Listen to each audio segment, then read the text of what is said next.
নমস্কার বন্ধুরা, চলে এলো রঙ্গবতী মহিলা একটি ইউনিক রেসিপি। লাউ শাক আর হচ্ছে গিয়ে লাউ শাক পাতা রেখে দিয়েছিলাম কটা, ভেবেছিলাম শুধু লাউ পাতা বাটবো, তারপরে বলি না কপি পাতা খুব সুন্দর কপিগুলো, তা কপি পাতা আর লাউ পাতা দুটো একসঙ্গে মিক্সড আছে, একদম ইউনিক রেসিপিটি। আচ্ছা চলুন দেখা যাক এখানে কি আছে। এই যে ভুসো চিংড়ি, ঠিক আছে বন্ধুরা, এই যে ভুসো চিংড়িটা একদম নুন হলুদ মাখানো হয়েছে। চলুন দেখা যাক। এখানে আছে রসুন, কালো জিরে, শুকনো লঙ্কা আর দুটো কাঁচা লঙ্কা।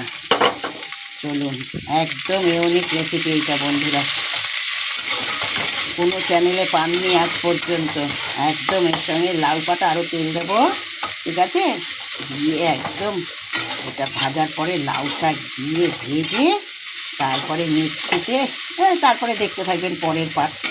বলবো না থুড়ি টাক্কা বন্ধুরা, থুড়ি টাক্কা থুড়ি, এই থুড়ি টাক্কা বুড়ি, দেখতে থাকুন, সঙ্গে থাকুন। চলুন বন্ধুরা, তারপরেতে একটি জিনিস দেবো, খাবো একদম মুছিয়া।